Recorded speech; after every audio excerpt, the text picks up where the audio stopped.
9 ذی الحجہ کا روزہ ہم پاکستان کے حساب سے رکھیں گے۔ اس کی وجہ یہ ہے کہ شریعت میں جتنی بھی عبادات ہیں ان کے لیے وقت جو ہے وہ ظرف ہوتا ہے۔ یہ ایک فقہ کی اصطلاح ہے ظرف۔ اس کو میں ایک آسان طریقے سے سمجھاتا ہوں کہ ظہر کا وقت جب ہمارے ہاں داخل ہوگا تو ظہر کا حکم متوجہ ہو جائے گا۔ ظاہر ہے ہمارے ہاں جب صبح صادق ہوگی تو ہمارے ہاں جو ہے وہ صبح صادق کے احکامات ہماری طرف متوجہ ہو جائیں گے۔ ایسا نہیں کہ ہم دنیا کو نہیں دیکھیں گے کہ دنیا کیا کر رہی ہے، ہم جہاں رہتے ہیں وہاں کے حساب سے قربانی کا بھی ایسا ہی ہے۔ حالانکہ ابراہیم علیہ السلام نے جو قربانی کی تھی وہ تو 10 ذی الحجہ کو کی تھی نا۔ اب سعودی عرب میں 10 ذی الحجہ ایک دن پہلے ہو رہی ہے، تو ہم یہ نہیں کہہ سکتے کہ ہم ایک دن پہلے قربانی کریں گے۔ تو جو جتنی بھی عبادات ہیں نا ان میں وقت اس عبادت کے لیے ظرف ہوتا ہے۔ تو یوم عرفہ کا جو دن ہے اس دن جو وقوف عرفہ ہوتا ہے وہ اس لیے ہوتا ہے کہ وہ 9 تاریخ ہوتی ہے۔ اگر 9 تاریخ نہ ہوتی تو وقوف عرفہ بھی نہ ہوتا۔ تو عرفہ کا روزہ وہ بھی عرفہ کے دن ہوگا۔ تو جس دن ہمارا عرفہ کا دن ہوگا، یعنی میں اس لیے وضاحت کر رہا ہوں کہ بعض لوگ کہتے ہیں چونکہ ہمارے ہاں عرفہ نہیں ہے، وقوف عرفہ نہیں ہے، سعودیہ میں وقوف عرفہ جس دن ہے تو اس دن عرفہ کا روزہ بھی ہوگا۔ تو بھئی سعودیہ میں وقوف عرفہ کی یعنی سعودیہ میں وقوف عرفہ کی وجہ سے روزہ نہیں ہو رہا، بلکہ 9 ذی الحجہ کی وجہ سے وقوف عرفہ ہو رہا ہے۔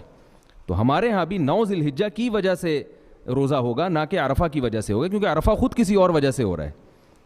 تو اس لیے یہ جو دن ہے نا، وقت، یہ ظرف ہے۔ تو اس میں جو عبادت کی جائے گی اس وقت کو ملحوظ رکھ کے کی جائے گی۔ بسم اللہ الرحمن الرحیم۔ آج ذی الحجہ کی پہلی تاریخ ہے۔ ذی الحجہ کا مہینہ جب شروع ہو جائے تو رسول اللہ صلی اللہ علیہ وسلم کی کچھ ہدایات ہیں اس کے بارے میں۔ آپ صلی اللہ علیہ وسلم نے صحیح حدیث میں فرمایا کہ ما من ایام العمل الصالح فیہا احب الی اللہ من ہذه الایام، او کما قال صلی اللہ علیہ وسلم، کہ ان 10 دنوں میں اللہ کو نیک عمل بہت زیادہ محبوب ہے۔ تو یہ جو پہلی تاریخ سے لے کے 10 تاریخ تک کے ایام ہیں، ان میں کوئی بھی نیکی کی جائے، روزہ رکھا جائے، تہجد پڑھی جائے، صدقات و خیرات کیے جائیں، یا کوئی بھی نیکی کا بھلائی کا کام کیا جائے تو اس کا ثواب عام دنوں سے زیادہ ملتا ہے۔ دوسری بات یہ کہ یہ جو ایام ہیں ان کی قرآن مجید میں قسم بھی اٹھائی گئی ہے، والفجر ولیال عشر، قسم ہے فجر کی اور 10 راتوں کی۔ تو جمہور مفسرین اس طرف گئے ہیں کہ ان 10 راتوں سے مراد ذی الحجہ کی راتیں ہیں، تو ان کے دن کی بھی فضیلت ہے اور رات کی بھی فضیلت ہے۔ اور رسول اللہ صلی اللہ علیہ وسلم نے ان ایام کے بارے میں فرمایا کہ جس شخص کا ارادہ ہو، صحیح حدیث ہے، جس شخص کا ارادہ ہو قربانی کرنے کا تو اس کو چاہیے کہ ان دنوں میں اپنے ناخن اور بال نہ کاٹے۔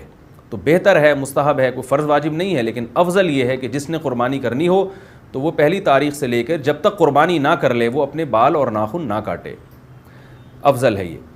اور ایام تشریق بھی ہیں ان میں، 9 ذی الحجہ سے لے کر 13 ذی الحجہ تک ایام تشریق شروع ہوتے ہیں، جن میں تکبیرات تشریق ہے، جس میں زور زور سے اللہ اکبر لا الہ الا اللہ، اللہ اکبر وللہ الحمد یہ پڑھا جاتا ہے۔ یہ بھی انہی ایام سے منسلک جو ایام ہیں ان کی فضیلت کی بات ہے۔ اور 9 ذی الحجہ کے روزے کی ایک الگ سے فضیلت ہے، عرفہ کا روزہ جسے کہا جاتا ہے۔ تو 9 تاریخ کا روزہ وہ آپ صلی اللہ علیہ وسلم نے اس کی بہت ترغیب دی ہے۔